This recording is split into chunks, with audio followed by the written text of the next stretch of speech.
Betapa ketinggalan zamannya bangsa ini untuk bicara tentang situasi yang sesungguhnya sedang terjadi di dunia internasional, regional, dan nasional. Betapa ketinggalannya. Ridwan di sini benar. Bahwa yang namanya pemerintah sekarang ketinggalan zaman. Kerjaan mereka adalah kerjaan lama. Ngapain?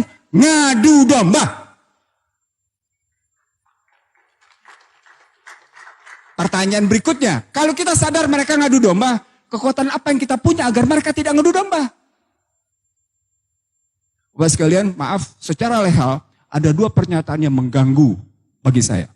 Pertama, dituangkan dalam RPJMN 2014-2019 bahwa ada kelompok yang melakukan sikap intoleran. Pertanyaan, siapa yang intoleran? Kenapa dituang dalam RPJMN? Kenapa dituang dalam RPJMN bahwa ada kelompok intoleran? Yang kedua, yang ketiga. Sekarang, kita ambil RPJMN 2024. Ada kelompok yang dinyatakan selalu berpikir tentang kegaduhan. Kalau itu dilihat dalam cerita sejarah, dia lupa. TNI ketika mempertahankan negeri ini, kerjasamanya adalah dengan umat Islam. Sama seperti ketika tahun 99, Baratlah yang menyatakan cuma tinggal dua kekuatan yang masih bisa mempertahankan Indonesia. TNI dan Islam.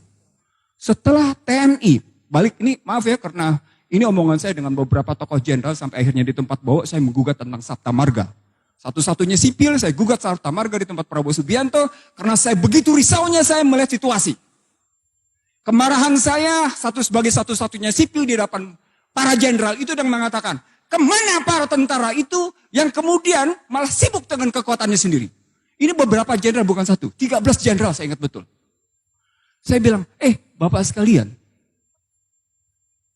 negeri ini dipertahankan oleh dua kekuatan. Kekuatan Islam, para ulama, dengan kekuatan TNI. Bahkan sampai dengan 99. Lalu ketika masuk ke dalam situasi sekarang, di mana Islam diobok-obok, TNI dikacaukan dengan cerita menurunkan baliho. Kok mau TNI nurunin jabatannya? TNI telah diturunkan jabatannya sedemikian rupa dari peta mempertahankan keamanan sampai akhirnya ikut bicara tentang ketentraman. Kok turun perannya? Bukankah itu menurunkan kelembagaan? Bapak sekalian, saya naikin sedikit. Maaf, saya naikin sedikit. Kita punya Unhan. Di mana posisi Unhan melakukan kajian-kajian strategis bahwa yang sedang terjadi adalah pemecah belahan. Maaf, telinga saya nggak dengar sama sekali.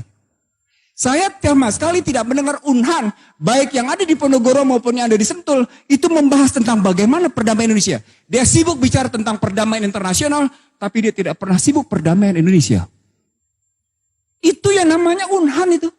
Ini saya kritik karena beberapa profesornya saya tahu kerjaannya ngapain. Maaf, terus terang ada kemarahan dalam dada saya, begitu melihat situasi yang sedang sekarang terjadi. Nah, Bapak sekalian sebagai penutup. Kita tidak akan bisa mendekat dengan damai, sejuk, tentram, dan aman.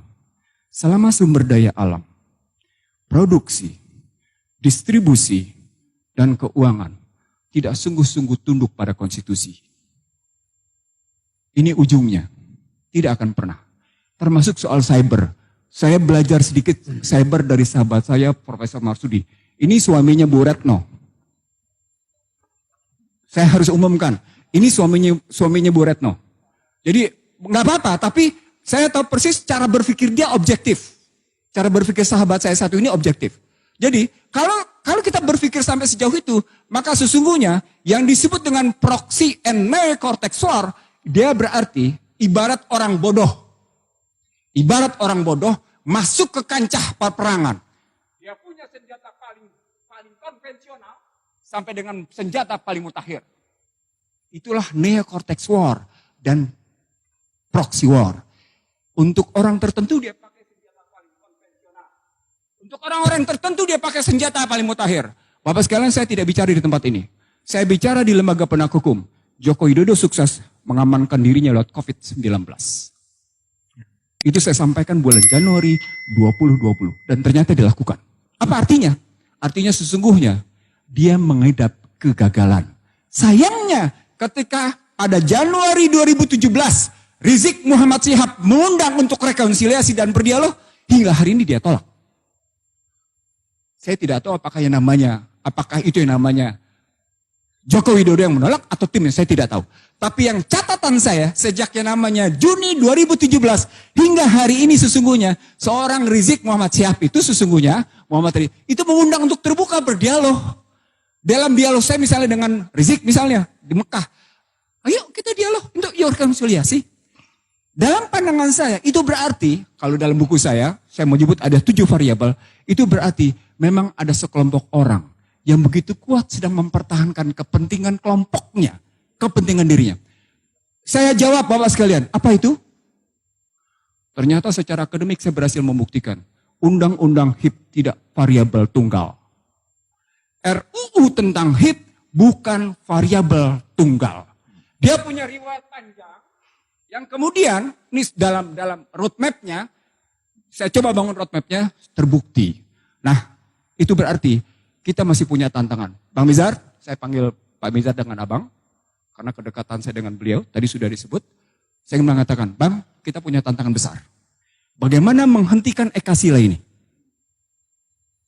Jadi bukan cuma sekedar seperti Abah bilang, menjadi butir-butir tasbih, tapi salah satu tugas kita yang hadir di sini adalah menghentikan bagaimana Ekasila ditegakkan. Bagaimana ketuhanan yang Maha Esa berkeadapan itu diubah menjadi sebuah kegotong royongan. Kita punya tantangan konkret. Dan saya yakin kita mau menjawabnya. Karena kita tidak mau diperbudak oleh kekuatan materi belakang. Terima kasih. Assalamualaikum warahmatullahi wabarakatuh.